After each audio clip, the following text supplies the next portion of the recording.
already, right? Okay, here we are. I have not had a chance to arrange up here. There we go. Okay, today we are moving on with radicals, and within radicals we're going to do a few more operations. So far we have looked at perfect roots, and we have looked at non-perfect roots and simplifying them. We have multiplied, and now we're going to divide and add and subtract. And this is actually way easier than maybe we all think it should be. So, all right, first one. We're going to jump right in here. The square root of 25 over 36, that is the same thing as taking the square root of the 25 and then putting it over the square root of the 36. What is the square root of 25? Shout it out. 5. What is the square root of 36? 6. And that is the end. Do not complicate things. Yay. Okay. Next.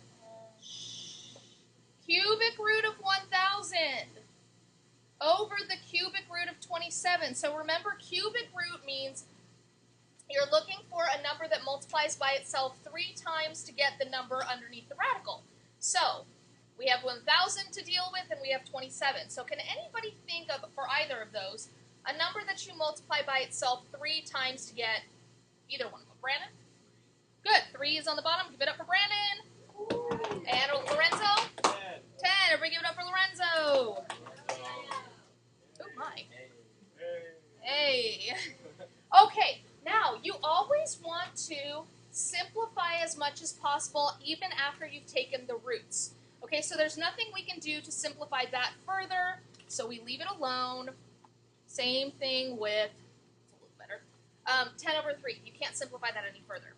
All right, next, the square root of 75 over the square root of 3. What is 75 divided by 3?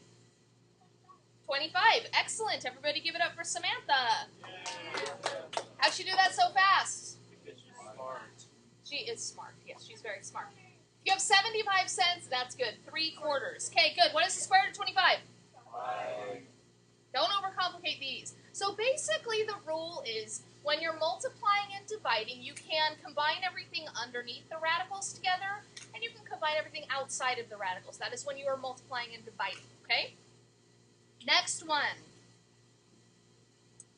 The square root of 4a cubed over b to the 4th. Okay, so remember what we've been doing this whole time is we have been separating according to coefficients, different letters, and so on. So we're going to rewrite this as the square root of 4 times the square root of a cubed over the square root of b to the 4th. Okay?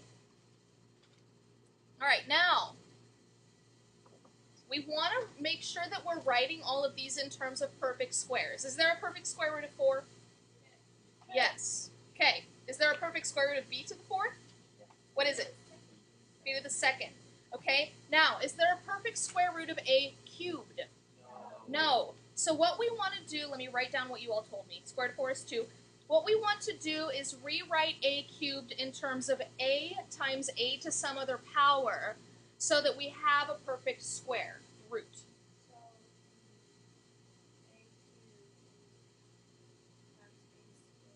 A times a squared. Very good. Everybody give it up for Sloan.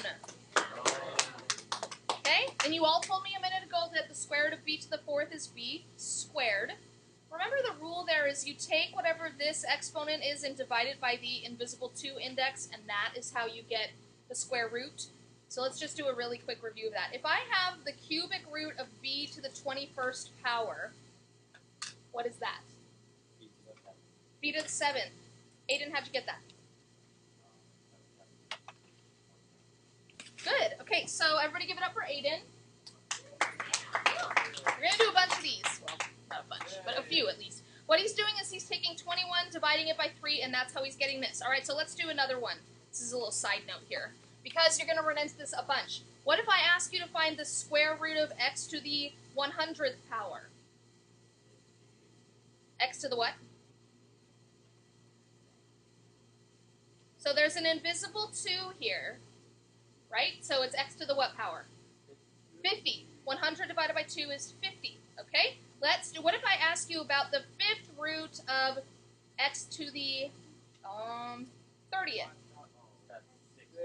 X to the 6th. Excellent. You divide the exponents. Okay, so keep that in mind as we're working here. Okay, so here's where we left off. We have 2 square root of a squared, and then all over b squared. So what is the square root of a squared? A. Good. A. Okay, here we go. So we end up with 2a root a over b squared. Okay, how are we doing on questions? Cole. You have to talk louder. This heater thing is like way loud. Oh, here? What is the square root of a squared? Yeah. Good question, Thane. I was wondering if multiplying the area squared by a so that everything gets put out.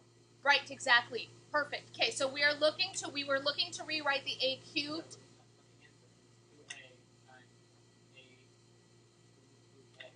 Right here? Yeah. Okay, you can't combine those together because this one is outside of the radical, that one's underneath. Okay. Okay? Good question, though. Other questions? Yes, Shuggy. So we're like dividing that. If, for example, it's like 2y, radical 2y over radical 4y, Yes. we can plug those y's. Yes. So it just reduces to 1 over 2. Yep. A good question. Other questions? Sloan. I don't really understand the radical as 2 This one? Okay, so would you agree that this is a square root sign? Square meaning 2, there's an invisible 2 here. So if you divide 100 by 2, you get 50. Ah, so remember you're multiplying x to the 50th by itself, right? What do we do when we're multiplying these with the exponents? We add them, right? Yeah, so 50 plus 50 is 100. Make sense? Okay. Cole. Yeah, the one right below that one. This? Yeah. Yep. So same thing. So we have the 5th root of x to the 30th. So you take 30, divide by 5, get 6. And think of it again. If you're multiplying x to the 6th by itself 5 times, okay, 6 plus 6 plus 6 plus 6 plus 6, that's 30. All right, other questions? Okay, here we are. This is my gift to all of you because I know you love negative exponents so much. All right, think from last semester. What did we do when we had negative exponents? There was a specific trick that we followed so that we would make them positive. Anybody remember what that trick was? Samantha? Excellent. Everybody give it up for Samantha. We moved them to the opposite side of the fraction line, and then the exponent became positive. So we're moving that b to the negative second up, and it becomes b to the positive second. So I'm going to cancel that out. Okay, let's separate as we go here. So we have the cubic root of 8 times the cubic root of a cubed. What is b times b squared?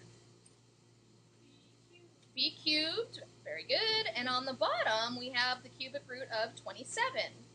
So now we want to go through and look at each of these individually. The cubic root of 8.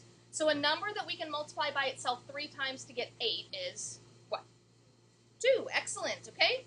Somebody else, raise your hand and tell me what the cubic root of a cubed is. Somebody other than Aiden, because he always is stand up. That's a good thing that I don't want to call.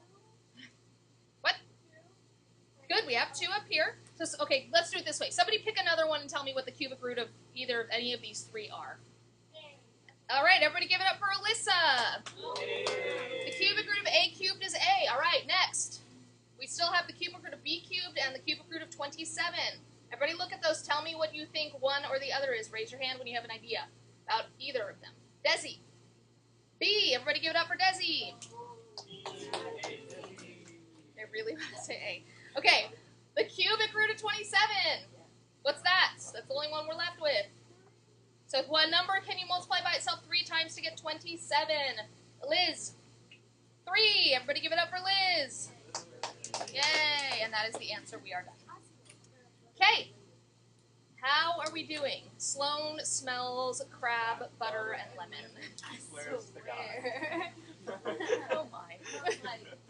I am glad to see you are paying attention to our thrilling lesson. Oh, I am. I'm just snipping. Yeah, good job, Solo. Okay, here we go. Way to get caught. So, adding and subtracting radicals. Think like terms. If I ask you what 5x plus 4x is, that's what?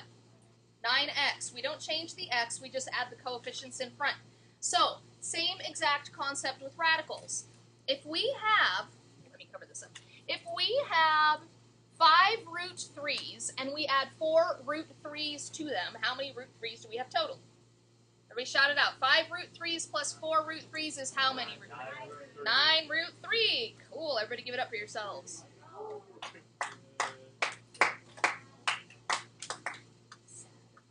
Yeah.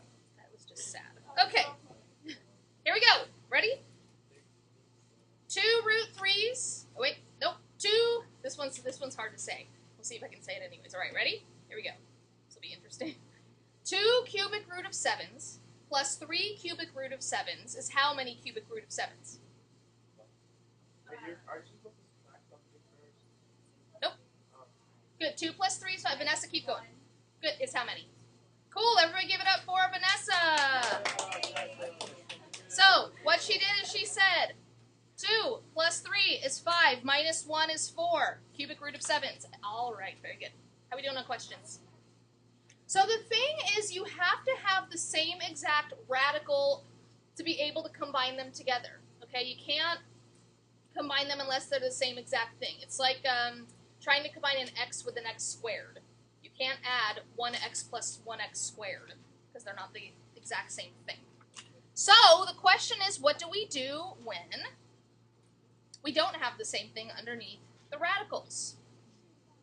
What do you guys think?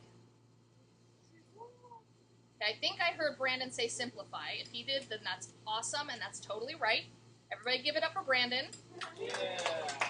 Even if he didn't say that, he's nodding along like he did. Nicely done. Good. Okay, so, all right.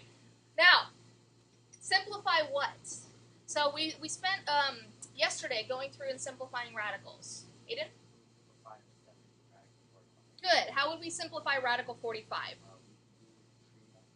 Okay, we can do the tree. So 45 is what times what? Okay. 15 is? 5 and 3. Okay, so then if we go back and write it in numerical order, 3, 3, 5. Now let's put this 2 root 5 on the end so we don't forget about it. Okay, good. If we're doing it this way, what happens? Everybody give it up for Aiden, by the way. I don't want to forget about that. Okay, what do we do next if we're going this route? Cole. Good. Excellent. What is 3 times 7? Good. 21 root 5 minus 2 root 5. Now, Cole, do we have the same radicals? Yes, we do. So 21 root 5s minus 2 root 5s is how many root 5s? 19. Everybody give it up for Cole. Nice job. Okay. Second to last one. Then we're done. Yay. Yes, let's have a round of applause for that. We are almost done. We can't even clap for being done almost? Wow. You guys all right? Okay. Here we go. I think we can all agree that 25x minus 25 and 9x minus 9 are not the same thing. However, if you look at 25x minus 25, is there anything that we can factor out of that? Alyssa? 5 and 50. X, okay, good. So let's show everybody how you're getting there. You're going way ahead. So what she's saying is we're going to factor out a 25, and we're left with x minus 1. And in this one, we're going to factor out a 9, and we're left with x minus 1. Perfect. So she jumped ahead a few steps, which is awesome. And we get root 25 times root x minus 1 minus root 9 times root x minus 1. And then she said the square root of 25 is 5, root x minus 1. Square root of 9 is 3, root x minus 1. And now do we have the same radicals? Yeah. Yes, we do. We both have x minus 1's under the radical. So if we have 5 of them and we subtract 3 of them, we're left over with how many? 2 2. X minus 1. Everybody give it up for Alyssa. Yay. Yeah. All right. Last problem. This is kind of a trick question. I'm going to forewarn you all. Anybody have any idea why it's a trick question? Everybody look at it. So this says, okay, so everybody look, the cubic root of 54 minus the square root of 54. The cubic root of 54 minus the square root of 54. So, what do we think? It's a trick question. What? Good. Why is it not possible? Excellent. Everybody give it up for Rebecca. Okay. One of them has an index of 3. Shh. One of them has an index of 3, meaning it's a cubic root. That is a very different thing than a square root, which means they're never ever, even if you simplify them as much as you can, they're never going to be exactly the same. So the answer to this one is that it is not possible. Don't you like those kinds of problems? All right. How are we doing on questions? Cool. Everybody send us off. We are done with notes. Let's try and make this one at least a little enthusiastic. Okay.